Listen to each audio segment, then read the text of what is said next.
What's up, everybody? You're listening to the Hustle and Flowchart podcast with your boys, Matt Wolf and Joe Fear. Check it. Yo, yo, yo. What's up? Welcome to the Hustle and Flowchart podcast. You're yoing today, huh? I'm yoing. Cool. Yo. Yo, yo. Playing And some yo-yo. My name is Matt, and I'm here with Joe. Joe. I'm just going to start rapping our intros now. I would love to see you rap. I just said, yo, yo, yo, I'm here with Joe. Anyway. You're the hottest guy on the Spotify charts these days. It's Thank crazy. you. For podcasts, you get it. All right, go ahead. Go on, Matt. All right, so today's guest is a traffic and leads master. He's absolutely, and I say that very literally. He's like made it his life's work to master traffic and lead generation. So today we're talking to Vince Reed. He's got a book called Internet Traffic and Leads, which when Joe and I found out we're having him on the podcast, we both picked up a copy and read through it and got a whole bunch of new ideas for traffic. So definitely pick that up. But on this episode, we're going to talk specifically about a few traffic sources that have sort of mystified us a little bit. YouTube traffic, Twitter traffic, Instagram traffic.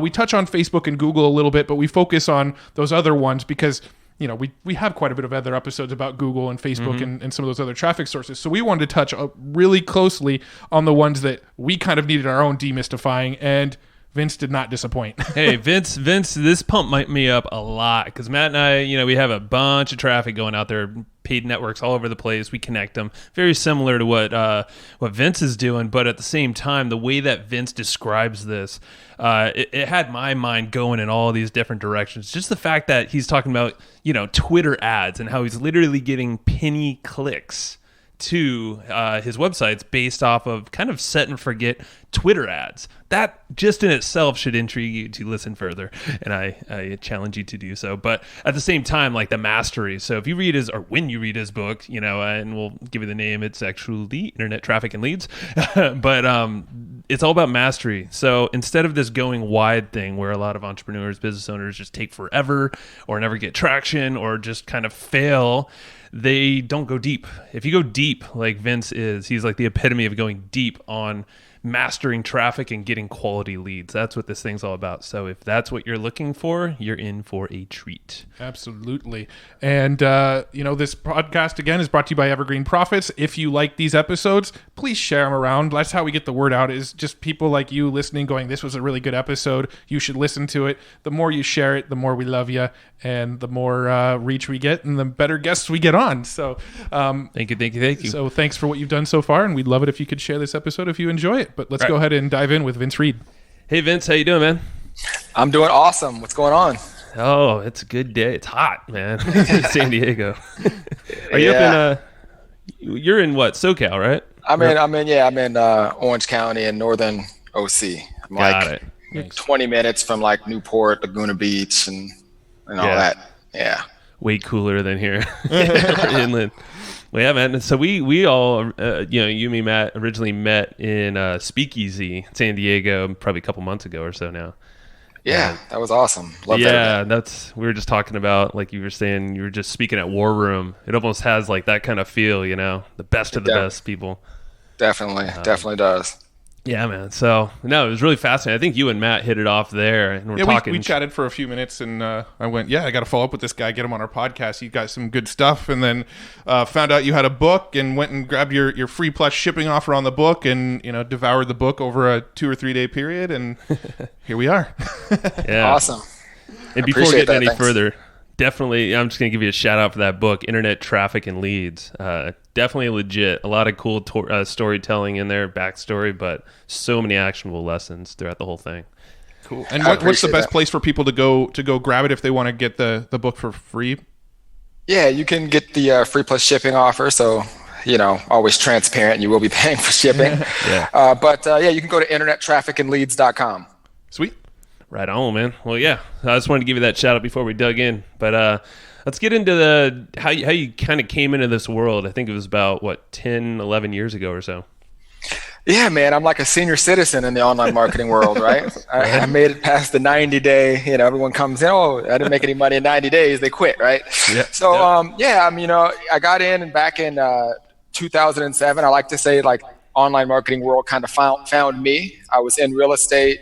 The entire industry, what I thought collapsed, which isn't technically true. I can give you some more backstory on that. But in my world, in my eyes at the time, it collapsed. I lost everything. I had a small little mortgage company, and banks pretty much stopped lending. And I was doing a lot of subprime lending. And for those of you who were around back then, it was, a pretty bad time for a lot of people. There weren't really jobs going around. And I did what a lot of people did, was I went out to try to find a way to make money. And I went online and I pretty much searched for how to make money online. And, the backstory of that is people always say, well, why didn't you just go get a job? And I think today, because the economy is so much better and there's so many jobs available, that's like the logical answer. And to be honest, I'm glad it wasn't that way because I probably wouldn't be here talking to you today. Yeah. But there were no jobs. They weren't hiring. Unemployment rate was the highest it was ever, pretty much. Maybe there was another time in history it was as high, but it was pretty rough. And I just saw an ad that said, make money on Google, and clicked on it and opened up my eyes to an entirely new world. It's fascinating. Matt and I it was around the same time we kind of all started. We just, did in different facets. We weren't in real estate. You were in a whole different ball game there, But the jobs that we worked in got destroyed because of real estate. Totally, yeah. So really, very similar, where it was almost forced into this online world to make something for ourselves. Yeah, people don't realize that whole real estate debacle destroyed a lot of industries as a result of, people just, doing what they thought was right. I mean, you had these banks pushing programs to get people in homes, and it all came pretty much crashing down. Yeah. We were in 2008. We were working for a shutter company, like window covering shutters. And a funny thing happens when people stop buying houses; they stop buying shutters as well. So definitely had a big impact on the business. The business eventually went bankrupt, and good times. Basically forced us into finding something new. So same thing for you. We should just stand up and give ourselves a round of applause for the meltdown. Glad it's here. I mean, that's what I always think, man. Like, there's like a crash, like you said, real estate crash, or like the whole dry up thing. But it's always it gets you thinking a little bit more creative, out of the box, lateral, and the fact that you like clicked a link in Google and it wasn't a scam, or maybe it was and you saw right through it or something. But yeah. Well, so what did you find on Google? What was the thing that kind of was that catalyst for you? Well, for me, making money on Google sounded better than flipping burgers. So, as I dove in, it was basically the ad I clicked on. It was a lady that was selling this ebook, Google Secrets. But basically, when you call her, it was a lead magnet. She would pitch you this direct sales opportunity, and then she would say, if you get in my direct sales opportunity, which is $2,000, you get this ebook. And, I knew nothing about online marketing. And I tell people this all the time, like, I could barely send an attachment on an email. I mean, I would have assistants and processors do all my online stuff. Like, I literally was computer illiterate when I got started online. So when people come to me today, that know me back then, they laugh. Like, people come to you for marketing online. Like, do they not know that you were a complete idiot when it comes to that stuff back in the day? So, I did some research on the lady, and, because, when you don't know anything, everything you find online is true. I saw a couple like scam things about the lady, which was probably someone that got mad and wrote some review. But the good news about that was it got me researching other things. So I kept searching, and I started searching now direct sales companies. I didn't know what that was. And when I was searching these different direct sales opportunities, I saw more ads, and I kept seeing the same person pop up. And then for whatever reason, I just said, man, if I could learn how to do this must be what the lady's talking about making money on Google. I would, position myself to do the same thing. So I didn't even know what the guy was selling. I just basically opted in, tracked him down, and gave him $2,000 I didn't have, sold everything else that was in my house. Because during this time, I was, losing everything. Home was in pre-foreclosure, had lost my car, girlfriend was paying the bills. It was a pretty rough time. So $2,000 was literally, pretty much all the money I had left. And I bought it just to learn from this guy. Just the fact that you put your ass on the line like that and actually took that leap with, like you said, the money you didn't have, probably some credit cards or something. And a little bit of everything, man. Credit cards, selling stuff. The good thing was I had a mortgage company. So in my garage, when I shut down my mortgage company, I had like a lot of computers and desks and chairs. So I just started selling on Craigslist and just rounding up any kind of cash that I could get my hands on. I love that mentality, man, because there's so many people that will like squabble over, $100 product or $500 product when they do have a business, but they just don't want to take it further. And obviously there's a whole discussion there, but the fact that, you took the leap. I know Matt and I actually invested in a course around the same time for about that amount of money. Scary as shit, especially with your wife or, girlfriend there paying the bills. Yeah, it was definitely tough times. And, I remember when I did it, I said, well, worst case scenario, I'm already losing my house. I don't have anything. What's the worst that can happen? The only thing that I can do is go up. And I remember saying, look, I'm going to put my head down. I'm going to learn this, and I'm going to not look up for 12 months. And, things started to turn really quickly.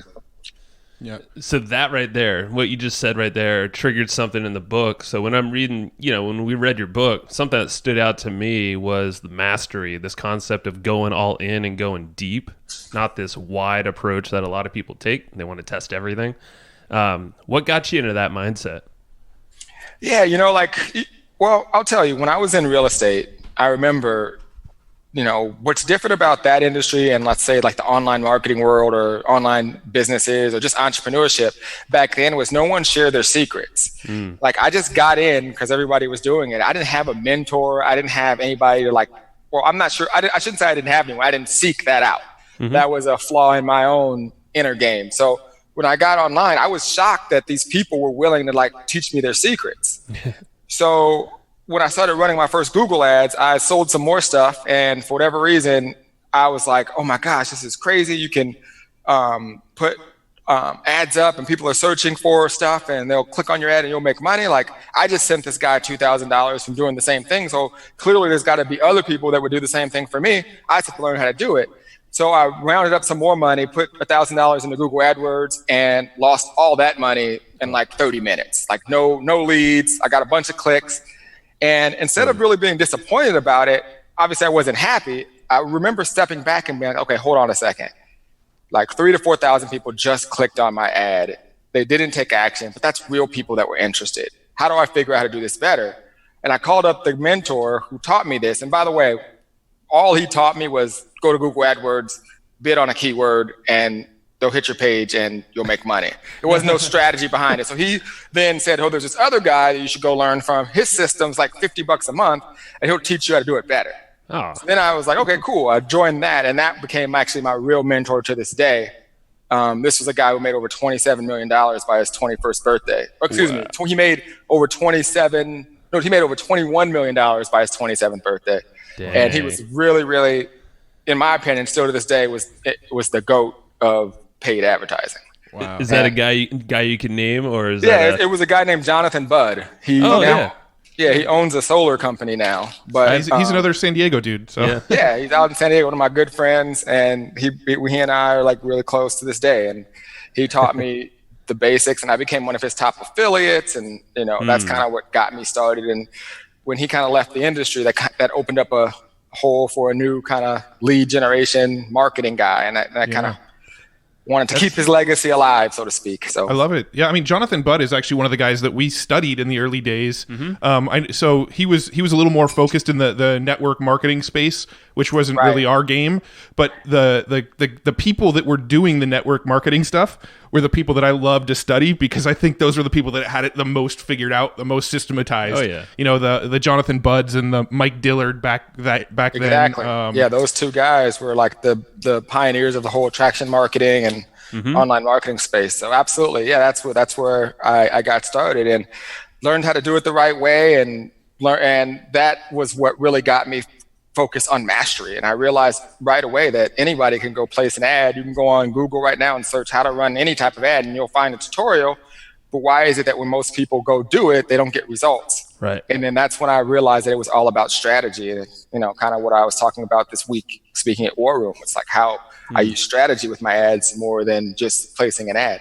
I love it. Now, when you said you spent $1,000 on Google Ads and you pretty much lost it all and made no sales, and then you learned some things and you made some tweaks and you went back and then you kind of started to figure it out. Was there, one or two factors that you kind of figured out that you didn't really do the first time around, that you learned your lessons, and these were what you learned?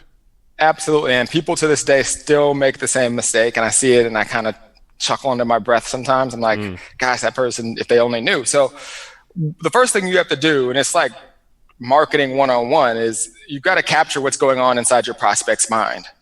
Mm-hmm. So, and you also have to understand the difference between putting your content in front of buyers versus shoppers. And then the last thing that you have to do is you've got to frame your ads based on what the person is actually, where they are currently. So let me kind of break all that down. So capture what's going on inside of a prospect's mind. If I'm bidding on a keyword, or if I'm running an ad and it's, how to advertise on Facebook, right? Then what my copy on the page that they click, it has to correlate to what that person just was searching for. Right. Where a lot of people, it's not congruent. Like they'll have they'll bid on keywords like online marketing, right? And that's a person that's just shopping, just trying to understand what online marketing is all about, and then try to take them to this page that isn't really correlating to what was going on inside that prospect's mind. So instead of bidding on online marketing, if your page was about, how to get, let's just say, in my opinion, like what I do a lot of ads on is how to get lower cost leads that convert into sales. My page will match that. Now, the last part, what I said was we have to figure out where that person currently is. So for example, and this is a big problem people have, if I'm running an ad, and let's just say the ad is like how to advertise on Facebook, that could attract anybody, a person with a business, a person that's just curious about like what Facebook ads are, a person that is doing Facebook ads, right? So you're going to have a wide range of results because you're all over the place, because your ad is simply how to run ads on Facebook. But if my ads are the two methods I use to lower my Facebook ads ad costs and boost conversions, or to lower my Facebook lead costs and boost conversions, and I target people that are actually already advertising on Facebook, then when they opt in, my message needs to be geared towards helping them improve their performance, because I already know that they're actually already advertising. So a lot of times people are building a list, and because they're not really thinking that deep in terms of mastery, they're building a list of beginners. And if I opt into your opt-in page and it's like how to run Facebook ads, I'm not going to ever really buy from you, because I already know how to run Facebook ads. What I'm looking for is something different or a new strategy. And you can build the wrong list. And in your head, you look at it, you're like, I'm getting all these leads, people opting in for Facebook ads, but they already are doing it. So you've got to be conscious of, are they in the act of doing, or are they in the act of learning? And that's just an example of strategy. That makes sense. Yeah. And so everything that we've talked, we consulted a bunch of people, still do. We have our own membership. We teach a lot of traffic stuff, branding. We have a whole strategy of our own. And that is the number one thing that, the issue that we're seeing for people, like they'll be running some Google ads here, some Facebook ads, mainly on Facebook, but no one's putting this thing into a strategy of how it connects, or why they're even doing it. Or like you said, I love, like, where are they actually in the funnel or in their whole customer journey? Are they just right at the very tippy top where they need to get indoctrinated, or are they down there like checkout page left and you need to grab them back? Right. Yeah. Absolutely. That's really cool, man. So what's I'm curious. So like, if you were to tell someone to start now, and I know this could be a loaded question, it depends on the platform, where would you tell someone who has a product that's thinking about starting to run some paid traffic and wants to build a solid strategy around their thing? So I usually run ads on 5 platforms: Facebook, Instagram, Twitter, YouTube, and Google. So I live on 5 platforms, and it didn't start that way. When I started on Google AdWords, and then I actually went to Yahoo Bing, and then I went to Facebook way before people were even on Facebook. There was no Instagram. And those are kind of the first 3. So, and this is over 10 years. So I do consider myself an expert in all 5 of those, but it didn't start off that way. So when you're starting off, what I tell people to do is use the platform that they feel the most comfortable with, that they're on the most. So for example, I do some media buys, and I also do like retargeting with different platforms, for example, like AdRoll and things like that. If I were to tell you to start doing that, and you had never done that before, or don't even know what I'm talking about, and you put money in that, it doesn't work, then Vince this strategy does not work, it's a scam, because that's not something that you're familiar with. So if you spend a lot of your time on Instagram or you spend a lot of your time on Facebook and you're accustomed to seeing ads on those platforms, my advice is to start off using that platform first and master that one, because you already have a sense of commitment, or you know that it works because you've seen other people doing it and you actually use the platform. So when things don't go your way, which it likely won't in the beginning, you're not like in your head, oh, that doesn't work, and you get scared to advertise. Another tip I just would tell people, and I just want to say this, I don't want to forget this point. Yeah. It's in the whole scheme of running ads, the goal of advertising is to figure out a way to invest more. Yeah. And that's what I tell a business, like figure out a way to, like, what most people do when they come to me is like, this is my budget and this is what I want to spend to make money, right? Now, the whole premise, and you've probably heard this before, I know some people who advertise, they hear this kind of analogy all the time, like the goal is, let's say you're standing in a vending machine, you put $1 in the vending machine, it spits out $2. How many dollar bills would you put into the vending machine? Right? And the answer is you'd stand there all day. You'd be drinking coffee so you wouldn't fall asleep, because every time you put $1 in, you get $2 out. So you wouldn't be standing there saying, well, my budget is $5,000, so I'm only going to put $5,000 so I make 10 in this vending machine. So that's the goal. So the first goal, after you figure out which platform you want to use, is to get over the fear of actually investing in ads. The goal is, how can you invest more? Not like, what is the least I can invest? Yeah. So how have you seen people get over that hump? Because I know a common question we'll receive is like, all right, so what kind of daily budget should I go for? Oh, but my budget's actually only this. Right. Well, here's the deal. So I tell people this, I spoke about this week. So marketing is like insider trading. So I talked about the movie Wall Street. I love the movie Wall Street, one of my favorite movies. Those of you who haven't seen Wall Street, go watch it immediately. There's a character in the movie called Gordon Gekko. You guys familiar with Gordon Gekko? Oh, yeah. All right, so Gordon Gekko made millions, if not billions of dollars, because he got inside information that allowed him to take advantage of different trades, and obviously whether he was shorting a stock or buying a company, and he leveraged little bits of pieces of information, and that landed him in jail. The beautiful thing about marketing online is that we could leverage insider trading, but it's legal.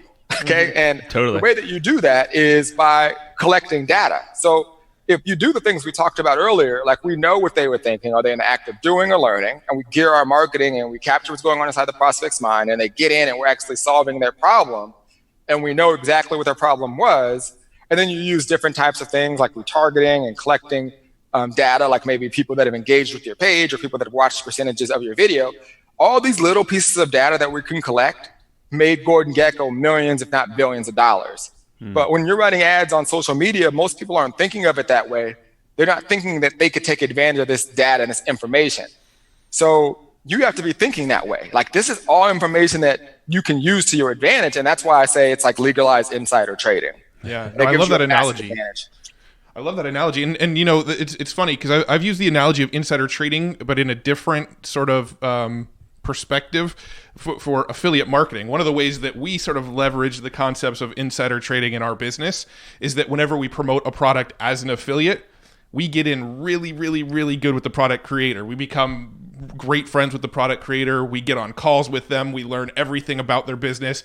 We learn what's coming out in the future. We try to get as much intel from the actual product creator as we can, because we get to leverage all of that information inside of our advertising, inside of our landing pages, inside of our blog, inside of our email list. Well, we also try to get that pixel on the thank you page too. You know, if we get a close enough relationship, we'll even try to get our pixels on their success pages. So just another way to leverage insider trading and that whole concept with your paid traffic efforts is really focused on building relationships with people.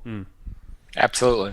Yeah, that's I think that's the coolest thing when you go deep, and this is great for beginners to hear, is you just start, like you said, it's insider trading, but it's almost like a science. It's just a math problem. And it's like, if you have that perspective of what you mapped out, what you just said there, you put it together and actually think of how the stuff is connected. And it's, yeah, and Vince, you can probably speak to this. You can't spend as much as you can possibly spend and then think that the ads are going to be identical. You know, you're going to convert the same amount. But if you have this system, you can kind of support all of these different things, you know, with retargeting and all that. Absolutely. Now, I know you also have a sort of unique approach, a unique philosophy on actually scaling ads. I think last time we chatted, you kind of brought it up about how most people think, okay, cool, if I'm putting $100 in and I'm getting $200 out, well, then if I put $200 in, I'll get $400 out. But us who all do advertising know that's not usually the case. Do you want to touch on that a little bit and kind of talk about your philosophy towards that kind of thing and scaling? Yeah, absolutely. So, the key to marketing, in my opinion, is to truly understand each platform, and each platform is different. But to simplify things, let's just break it up. So there's social media advertising, and then there's like search traffic, sites like Google and YouTube. Those are two different types of mindsets. So typically when you talk to someone about scaling ads, and let's say you're getting a decent performance on the ad that you're running, what a lot of marketers or influencers or whatnot, they'll tell you, okay, well, if you're spending 100 and you're getting this result, then just spend 200 and you'll double your results, right? Now, that is true, in my opinion, in some cases, more so on search traffic, because it's people searching for something specific. And if you doubled your money, you'd reach more people searching for that thing, and you probably would get the best results. But on social media, it actually works the complete opposite. Because remember, when you're running ads on social media, no one was searching for anything. I mean, there's no one in the history of social media that ever woke up and said, I'm going to go on Facebook, Twitter, or Instagram to buy something. Yeah, right?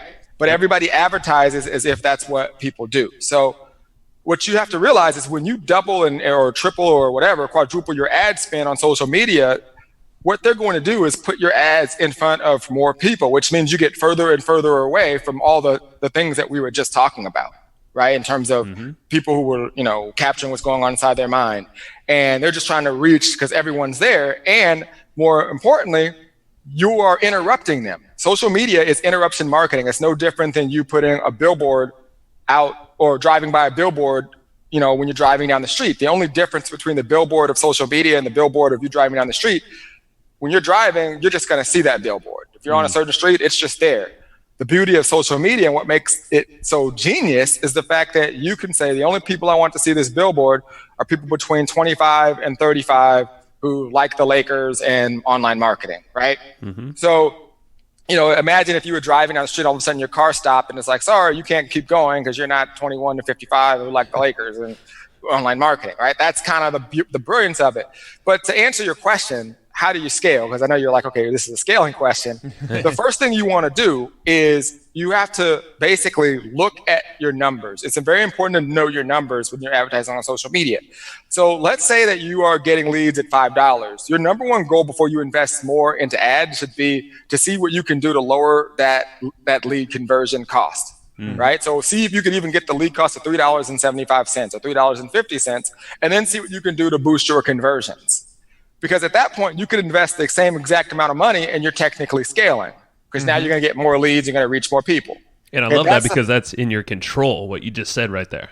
Absolutely. That's in your control. So then people are going to say, well, Vince, this is great what I'm doing. I want more people.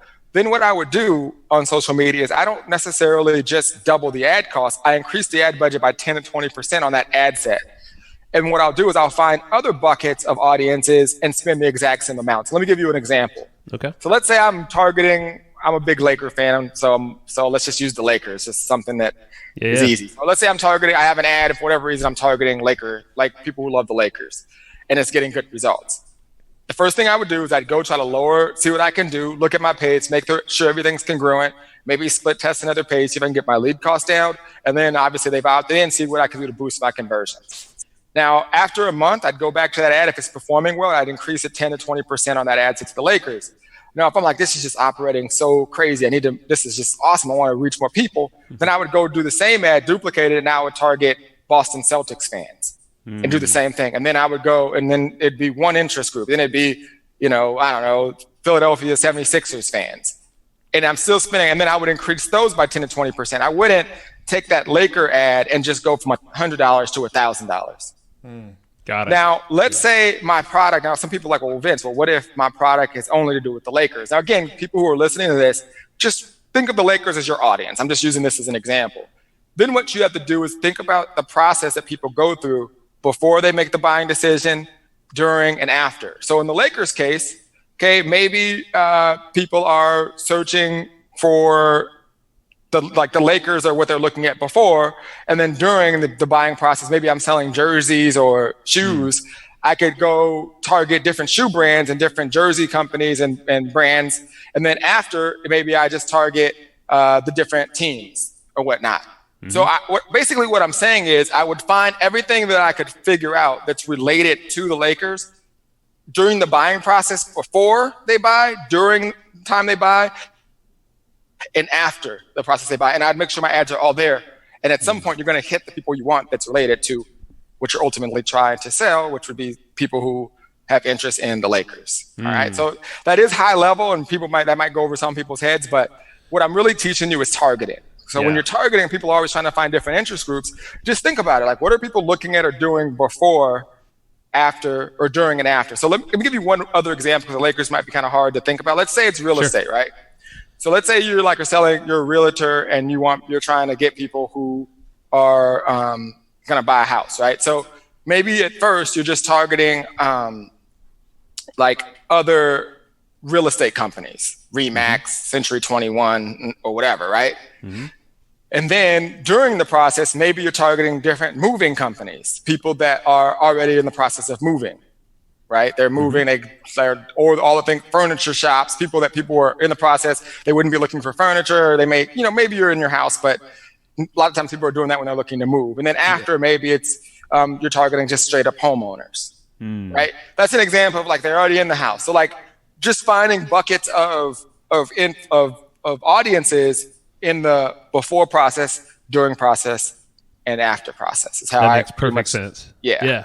And it's and obviously you got to understand your avatar, what their current pains, struggles, their current goals are. Compare that to obviously where they're currently at, and then I'll also figure out where do they want to go in 5 years or so. What kind of pains are they going to be experiencing then? What kind of goals do they have in their minds, more or less? And then exactly what you said. I mean, those are your audiences. That's how you can make all those ads. So because we don't do a lot of this on Facebook, we're starting to so if you go cold on Facebook, do you have a strategy, like a kind of a go-to way to kickstart this thing? If you're targeting cold traffic? Yeah, cold traffic. Yeah, so I mean, there's a bunch of ways that you can do it. In Facebook specifically, again, I think it all starts with what is the end goal, right? Like, who are you trying to target, and what is it that they're buying? So in terms of audience size, you get a lot of people that have different philosophies, right? They'll say people go smaller audiences. Some people say go to 1 million plus, reach. I like to go really large and allow Facebook to just work and get smarter. What I believe is that Facebook is designed for the advertiser to be really not very bright, if that makes sense. With Google, you have to have more strategy because you got to think about what are the buying keywords. The beauty of Facebook is the pixel gets more intelligent the longer you let it run. So if you're doing cold traffic, be really clear with your message, call out the right audience, connect with them on a deeper level, and then give them a call to action that's going to solve their problem, and just let that run the cold traffic. I think one of the biggest mistakes people make with paid ads is that they stop their ads too fast. So, and every time you do that, you start over in the auction, it ruins the algorithm, and it just destroys the pixel. So you're better off, in my opinion, just turning the ad budget down without turning the ad off. But to do that, I think it's even more important to do your research and know what you're trying to do before you even get the ad started, so you're not constantly stopping and pausing. And I see people react way too fast. Oh, the leads were $10 today. Well, give it another day. Let it get smart. It probably just put it in front of a bucket that wasn't your ideal niche market. It'll adjust. So let it get smarter and let it run.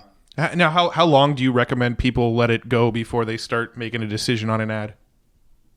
Worst, at least a week. I give it 7 days. I like to let mine run for at least a month. But again, I've been doing this a long time. So before I get an ad up there, I'm going to know kind of what I'm doing. But I understand some people are like, this isn't working, I'm losing money. If you feel that way, then my advice would be to find a mentor or someone else that can kind of look at it so you don't make it. But what you don't want to do is turn it on and then in 2 days just turn it off and then say, oh, this wasn't successful. It's just not that way because, again, it's interruption marketing. Yeah, and one interesting thing that I've noticed over the years is a lot of times you mentioned just, if an ad, you're not quite sure about it, don't turn it off, just drop the budget. One thing I've actually noticed is a lot of times when I drop the budget on ads, I actually tend to get, sometimes, not always, I start to actually see more conversions on that ad when I drop the budget, because now Facebook is essentially trying to squeeze as many of your ideal people at that smaller budget.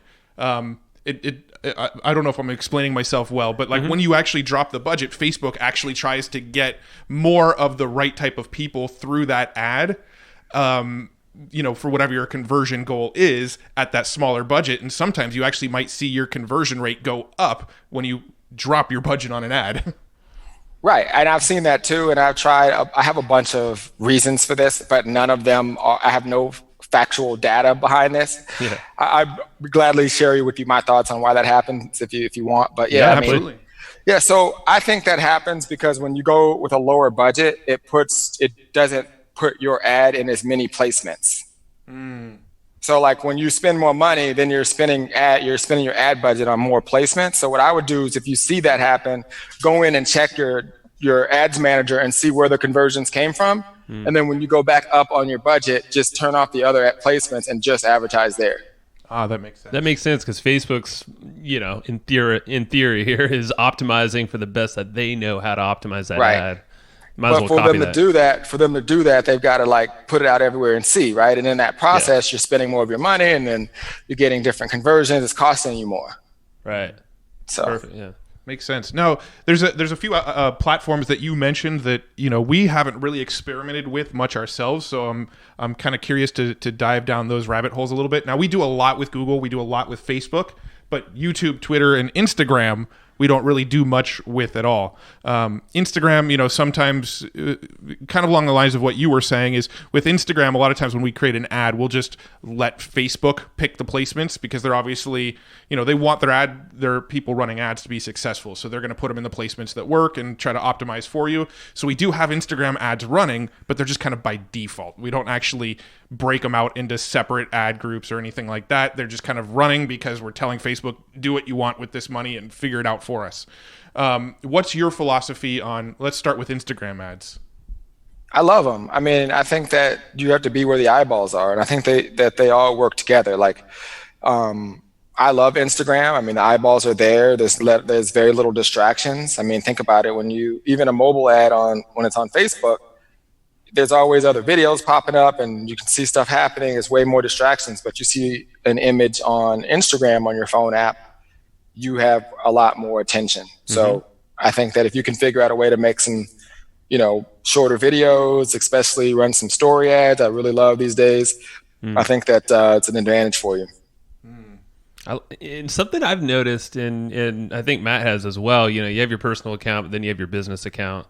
And it just seems like a lot more effort to get the business account cranking, to get followers, engagement, and all that compared to something like a personal profile. Do you have any kind of tactics or strategies on how to kind of ramp up that business to get more followers?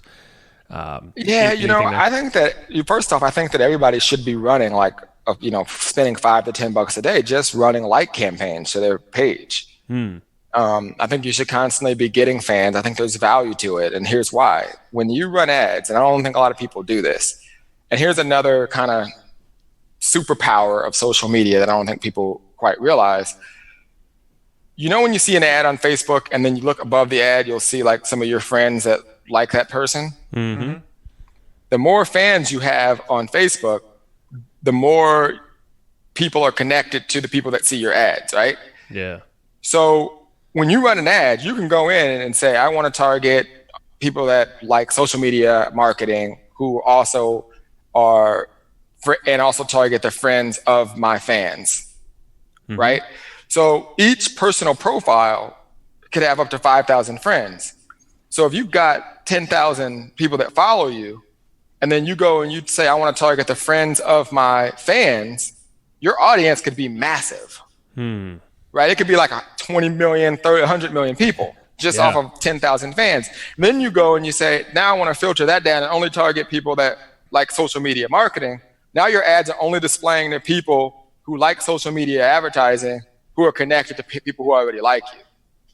I follow you. Yeah. Right. So I think that why should you be running a little like campaign to build that follower base? So the more people that see your ads, they recognize people that are connected to you. That right there is power. I mean, I know my wife, she came to me, she's like, you got to check out this person's like ad. There was some kind of product, some fitness thing that she saw on her phone. I always tell her to show me like interesting ads that she sees. And she's like, the only reason I saw this is because one of her friends had liked this person. Right. That's the only reason she paid attention to the ad.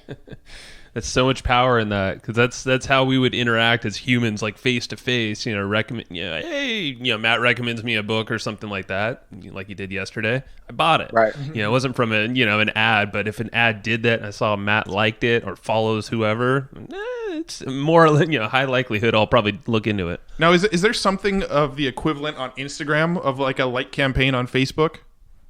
Well, not yet. But what you can do is you can basically run ads to your followers on Facebook and tell them to connect with you and like you over on Instagram. That's what a lot of people are doing. So you're just linking the ad straight over to the Instagram right, just link profile? them right to your Instagram page. Profile. That might be worth throwing, $5 a day at or something. Absolutely. We'll definitely grow your Instagram following. Awesome. Yeah. Now with Twitter, I'm curious about Twitter. I've tested Twitter ads in the past. I didn't go real deep on it, but I've tested them, experimented, played with them. Never really got much results from Twitter. And when I get on, so I'm not a big Twitter user myself. And when I get on Twitter, to me, it just seems like a whole bunch of automated feeds these days. There's not a lot of like real life engagement going on unless you're, following what Donald Trump's talking about or something. But, what's your approach to Twitter ads to grab attention? Because I do feel like Twitter has kind of fallen out of favor quite a bit over the last couple of years. It has, but it's still a top 10, 15 website in terms of traffic in the world, right? Mm-hmm. So people are there, and it's another place for you to be recognized and just be everywhere your customers are. I don't really use Twitter as much for like high level conversions. Mm-hmm. I use it more to build audience and to build awareness, because you can still get the penny views. You can still target people who like certain or who follow certain influencers. You can direct message people that follow you. One of the strategies that you can no longer do was when people would follow you, you could send them an automated message, which was which used to get me a lot of leads, but they cut that out recently. Mm-hmm. But I like Twitter. I think that it's one of those things not a lot of people are doing it. So it's to be honest, I would compare it a lot like Instagram. Uh-huh. The only thing different with Instagram is just more things you can do, and I think you'll see higher conversions. But people that love Twitter, and you get a sophisticated buyer that finds you on Twitter. In fact, I was in a film with Pat Flynn, John Lee Dumas, and Allison Moslin, a bunch of entrepreneurs. I don't know if you heard about it. It was called Inspired by 11. Mm-hmm. And the people that found us for that film found us on Twitter. I could see that, man. I mean, if you look at every startup, you look at a lot of big CEOs, people who are running legit companies are on there. Yeah. They're on there. So again, I think you just just have an ad running and forget about it. You know what I mean? And with Twitter, I suppose, can't you used to, but can't you target just followers of anybody? So Absolutely. Like if I wanted when this podcast goes live, if I want to go on Twitter and put this ad to this episode in front of everybody who likes Vince Reed, I could get this episode in front of everybody who's a follower of yours right now. You can, and you can target everybody that's following you. Dude, this is all right. So my mind's going now. Yeah. So I mean, I can see that as sort of a great sort of top of funnel traffic source. Get them to the site in the first place, so that you're getting them on your retargeting pixels for everywhere else. Mm. Yeah, and they have lead ads. Like one of the cool ads you can run on Twitter is like you can run an ad where they just click the Learn More button and you automatically generate the lead. They don't even have to opt in. They just click the button. Oh wow. Dang. And it takes, and then you build a list. And it captures the email address that they use to sign up for Twitter. So like with the lead ad on Facebook, they click it, and then it populates the data. Then they have to click enter. With Twitter lead cards, unless they've changed it, they just click the button and you get the lead. Wow. Nice. And that goes right into your autoresponder, or do you have to use some goes right into your autoresponder. That's really cool. Was there a retargeting pixel? This is probably a newbie question. Retargeting pixel for Twitter? Yes. Yeah. There is. Okay. I'm telling you, it's the same. The same damn thing. And, Cool. and a darn conversion thing. pixel too. And a conversion pixel. Dude, this is okay. Conversion Cool. pixel, everything. YouTube, same thing. Love it. I'm telling you, all these platforms all work together. And I would highly encourage people to listen to go run over to Twitter, and now it becomes like your new Facebook, but just set up an ad, like put $10 in it a day and just be there. Target, like say, okay, who are the top 10 people that are relevant, their followers would be relevant to my products and services, target those people's followers and just let the ad go. Hell yeah. I think you are the only person I've heard anytime recently talking about Twitter ads, and not like we're made a whole bunch. That's our fault. We're not asking the right questions. No, I know. You're totally right, and I'm happy we did. Because this is, it's opening my mind. Because that exactly what you said. Everything talks to each other, all the platforms. That's what we preach too, and that's how we make all of our money, is connecting. Well, think about it. platforms. Like they'll click on the page. You can drive them to your website, pixel them, have a Facebook ad pixel. Now when they go over to Facebook or Instagram, you can follow them there. Mm-hmm. So in full transparency, that's actually how I use Twitter.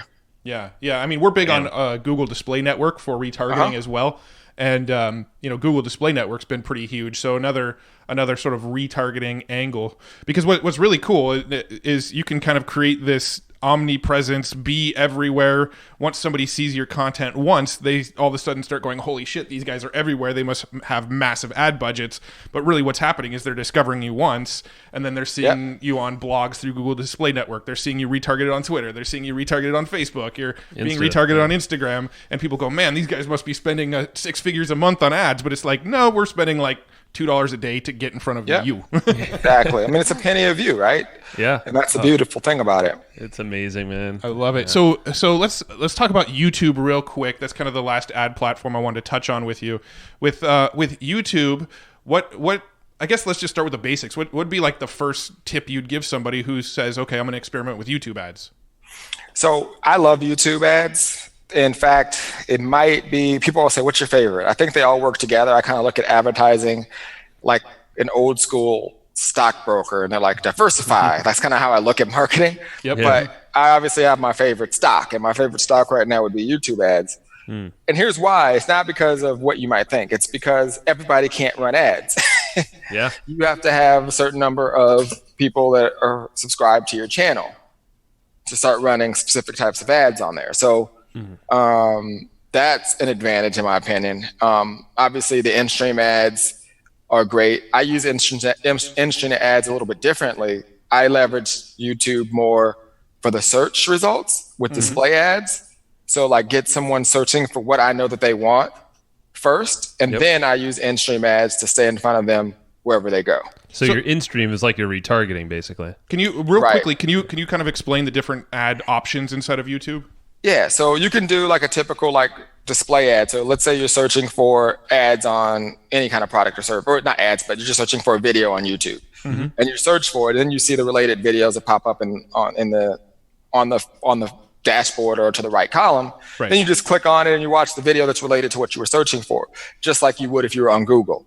So what I do is I build those audiences with display, and then I use in-stream, and then the in-stream ads convert ridiculously low at that point. Now, in-stream ads already convert really well if you have a good message to just cold traffic. A lot of people use it that way, but I feel like they waste a lot more money. For me, in full transparency, like people come to me not because they want 1 million leads overnight, even though I could teach them that. They come to me because they want quality leads at the lowest cost possible. Right? So I'm very efficient with my marketing because I want bigger returns. So companies come to me because I'm like, let's make you 4 times what you made last month, right? So that's how I advertise. So to me, if I target 20 million people with in-stream, it's a lot of waste. Yes, I'm going to get a lot of leads. But if I'm targeting someone who specifically was looking for what I have to offer, and then I just stay in front of them with in-stream, can you imagine the type of conversions I get on that? Yeah. So just to kind of clarify real quick, what you're doing is, let's say somebody searches on YouTube for how to get more leads, right? Just as an example, they search that. Your video will be one of the recommended videos. It's like a sponsored video shows towards the top of the listings. If they click on that video and watch some of it, then all of a sudden they're going to start getting retargeted with in-stream ads, which are the ads that play before a YouTube video starts. Absolutely. Okay. Nailed it. That's exactly what we're doing just on Google with, display network or retargeting on Facebook. Same exact concept. We're not doing YouTube. So, yeah, because the Google play that we do is run search ads. Once somebody clicks over to our content from the search ad, then they start seeing our Google display network ads everywhere. So it's pretty much the identical concept. A great strategy. The only issue I have with that was that, I don't know what you're paying per click, but sometimes the Google AdWords, they're slowly outpricing themselves. So let's even say you're $2 a click or $1 a click. With a YouTube video, that dollar could get you, 50 views. Wow, yeah. With a 1 cent. And they did the same thing. They still searched. Yeah. You know what I mean? Yeah. That makes sense. And YouTube, they still have that thing where if in-stream ads, if they don't watch for 30 seconds, you don't even pay for the ad. Exactly. They don't watch. It's a big branding thing too. It's crazy. It's interesting. So actually, right after this call, we have another call with Billy Jean. He's going to be on the podcast his recording will be coming out after yours, but we're talking to Billy Jean after this, and we asked him, what do you want to talk about? And he said YouTube ads. YouTube ads are crushing it right now. Billy's YouTube ads are the biggest thing. One of my best friends, man. We probably text every day almost. I thought you said that last time we talked. Tell him I said what's up. Definitely. We will. But with YouTube ads, you look at what Billy Jean's managed to do. You look at what Ty Lopez has managed to do. Love him or hate him, those guys ran a shit ton of YouTube ads, and that built their brand. Absolutely. And they did it cheaply too. They probably did it for penny views. Probably cheaper back then too. Because if you're still seeing Billy Jean's face, you're still seeing Ty Lopez's face, even if you don't stick around for that full 30 seconds. So most likely they're building their brand for next to nothing. They're just getting their face in front of more and more people for next to nothing. Smart. Absolutely. Very smart.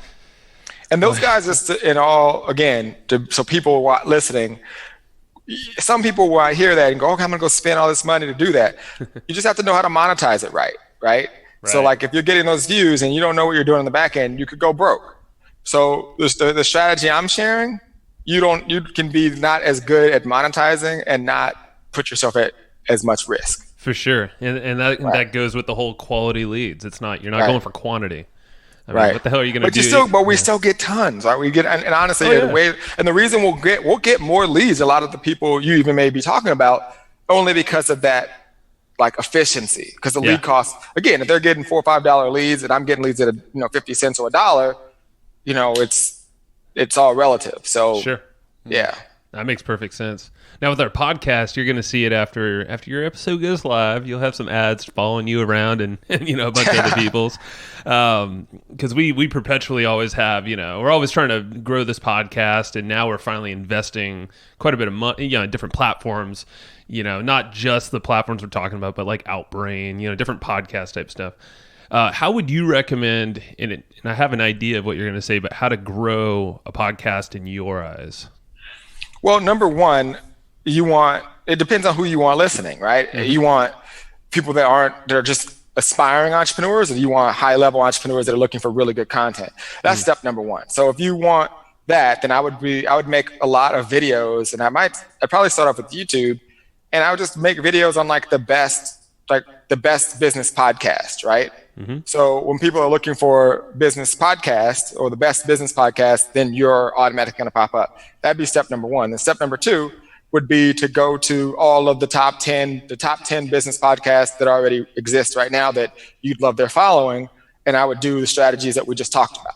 Mm-hmm. So I would also take small bits and clips of audio of what you have right now, shorten them up a little bit and use those so people can kind of get a tease of what it is that you share when you're doing those secondary ads, when you find your top 10. Mm-hmm.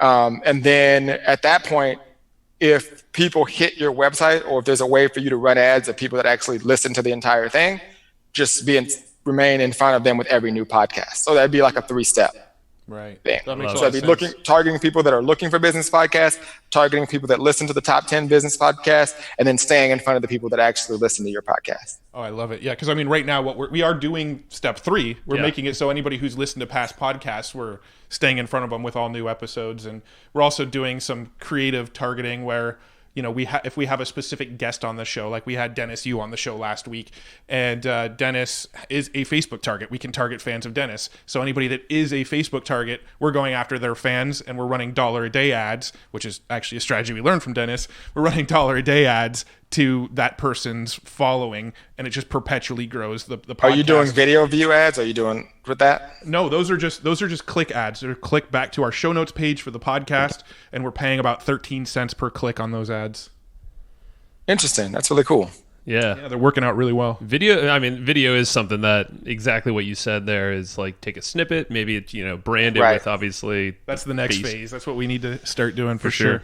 Or even if you came in front and said, hey, recently we just interviewed Dennis or Billy or whoever, and we had this interesting concept that we talked about. Here, listen to this real quick clip, and like just audio it in, and then like so you can get yourself branded with the audio as just a quick snippet each and every time. That's smart. I dig that. Super smart.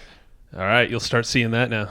Matt, you got one more question? Yeah. So well, we have a couple last questions, but these are kind of like wrap-up questions. So where do you go to consistently improve your craft? Like, are there any websites, blogs, podcasts, mentors you want to give a shout out to, anything like that, where you're consistently going back to make sure that you're constantly continuing to master the craft?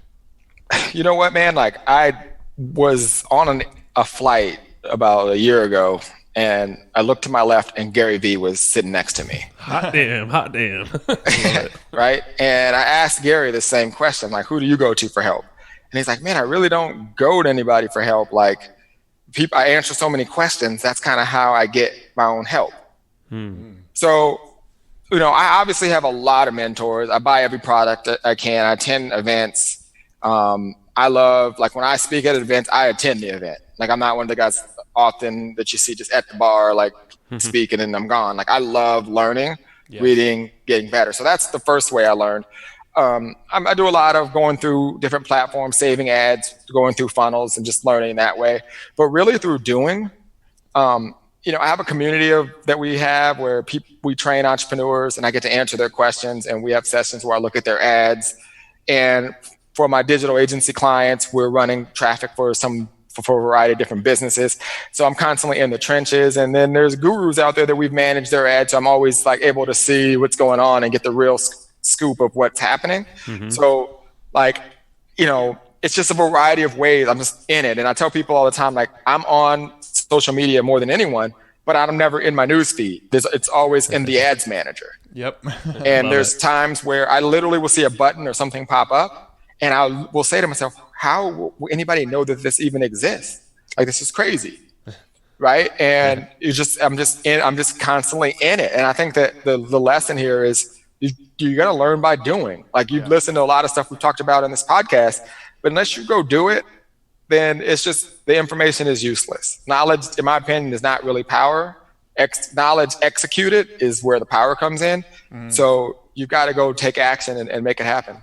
Love it. Now you put on, what is it, an annual event? How often do you do your events? We do an annual event. It's called InternetTraffic Live. We actually our last event was our last event. No. But and that was our fourth one, and it was amazing. I mean, we had like a lot of people, like you said, Billy spoke, Roland Frasier, Chris Record. Like, I mean, it was just it was an amazing event. And it was like 300 people there. It was awesome. And, we had every intention to not do another event because we've had some really cool business things that have popped up. Like, we do marketing for a mortgage bank now, and just some awesome opportunities that we were like, we need to focus in on these things, right? But we've had so many people say, Vince, you've got to keep doing your event. So I don't think we're going to do one next year. We are going to probably not do it, but I have reopened up the door to do another one because of the feedback that we've got from it. Nice. Well, if you ever do another one, keep us in the loop because we'd love to be attendees at the very least. That's right. Definitely will. I appreciate that. Well, hey, so where should people go check you out? Like, I know we got the book, Internet Traffic and Leads. Yeah, definitely check out the book, or just follow me on social, Vince Reed Live on Facebook, Instagram, Twitter, and obviously Vince Reed on YouTube. Subscribe, and I'm sure I'll retarget you enough where at some point you'll probably get on my list. and you should, for sure. All right, Matt, anything? You good? No, I think we covered it all. One last question we do typically ask people: do you have any book recommendations? Wow. Oh, man, there's so many. My favorite book is a book called The Richest Man Who Ever Lived by Stephen K. Scott. It's a biblical book based on the Book of Solomon, but it's what changed my life and my mindset. I think and this is because we're going to keep it on ads. And then if it's for advertising, my favorite book, it's not my favorite book in the world, but if you're a marketer, I think the book I like is 80-20, Perry Marshall. Yeah. 80% of your sales come from 20% of your buyers. And The One Thing by Gruber. Is that his name? I can't think of his name. The One Thing, is that the I'm looking for it on the bookshelf right now. He's the real estate guy, right? Let's see. I'm drawing a blank. McKellar? No, not McKellar. Keller. What was his name? Gary Keller. Gary Keller. Yeah. How did Gruber come out? Gary Keller. McKellar is a brewing company in San Diego. That's why McKellar stuck out. Yeah. So Gary Keller. That book, The One Thing, because I think people shift too fast and they don't stay focused. I truly believe you are what you focus on. So those two books from a marketing perspective and keeping you every time we launch new companies, create new ideas, it's always marketing, traffic related. And we stay true to the skill set that we have. And I think that a lot of entrepreneurs, they pivot to all these new things and it's not always that easy. I think that's the epitome of that's the core lesson I got from reading your book. Definitely The One Thing's amazing. Got to go deep, man. Don't go wide, don't go deep. And master that stuff. I love it. Well, everybody who's listening, check out Internet Traffic and Leads. Go follow out Vince on all the social medias, Instagram, Twitter, Facebook, YouTube. Go follow him everywhere you can find him, and then he'll follow you. Yeah. All right, man. Absolutely. Thank you, Vince. Appreciate it. Thank you, guys. All right, man. See ya. All right. Thank you. And I hope you just enjoyed this episode you just listened to. Now, right now, before we sign off, I have a few things I would love for you to do. So the very first thing is to go find our guest on Facebook and tell them that you loved their episode with us. That's going to help them just feel good about themselves, but also it's going to spread the word a little bit more for us. So go find them on Facebook. Everybody's on Facebook, and go say that you love their episode and maybe one cool thing that you learned there. The second thing is to go to iTunes and subscribe to our podcast. Just look up Hustle and Flowchart and hit the subscribe button. And the very last thing, the third thing, is to leave us a review on iTunes or wherever you're listening to this podcast and help us spread the word more. That's how more people are going to get this awesome knowledge, this cool podcast training, and a whole bunch of other cool free training that we give out at evergreenprofits.com. So that's about it. Go find them on Facebook, go subscribe on iTunes, and leave us a review. You would be amazing if you did that, but you're always amazing. So thanks for listening, and we'll catch you in the next episode.